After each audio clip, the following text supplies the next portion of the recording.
अरकान assembly party पॉलिसियों से नाला हैं। तहरीक इंसाफ के टिकट पर इलेक्शन लड़ना अब सूदमंद नहीं, आइंदा इलेक्शन में टिकट नहीं चाहिए। नूर आलम खान का वाज़े ऐलान, कहा कौन सी पार्टी ज्वाइन करूंगा इंतखाबात से पहले फैसला कर लूंगा।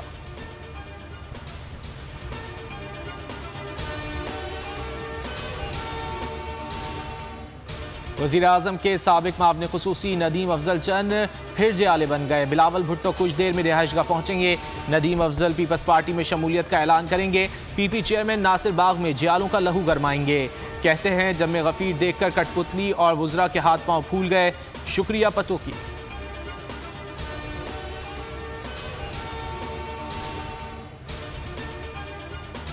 तहरीक अदम एतमाद नाकाम बनाने का मिशन। वज़ीर आज़म मुतहर्रिक मंडी बहाउद्दीन के बाद इमरान खान आज मेलसी में सियासी ताकत का मुजाहरा करने को तैयार।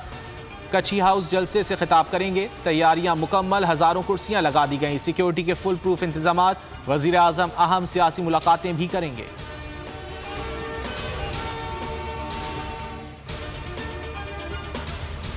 सियासी मैदान हो या पार्लिमानी, इमरान खान कामयाब हैं। अपोजिशन को हर महाज पर शिकस्त हुई। मुराद सईद कहते हैं करप्शन बचाओ जमातें फिर एक हो गई हैं। एक मरतबा फिर सर्कस लगाया हुआ है। कौम का पैसा चुराकर इस्तेहसाल किया गया।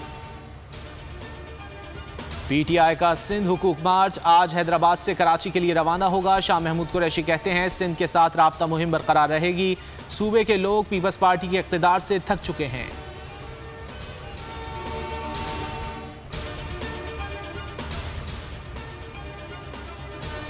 हुकूमत ने हॉर्स ट्रेडिंग का एतराफ़ कर लिया। बंदे पूरे हैं तो असम्बली इजलास बुलाकर तहरीक अदम एतमाद को नाकाम बनाए। राना सनाउल्लाह ने वज़ीर आज़म और वफाकी वज़रा को चैलेंज दे दिया। कहा इमरान नियाजी का अपने मेंबरान पर खरीदे जाने का इल्ज़ाम अरकान की तज़हीक है। इमरान नियाजी और वज़रा की बौखलाहट बयानात से आया है।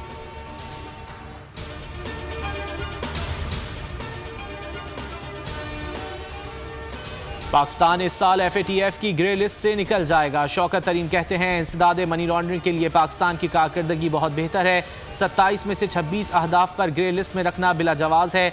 आला कारकर्दगी पर पाकिस्तान का हक था, उसे ग्रे लिस्ट से निकाला जाए।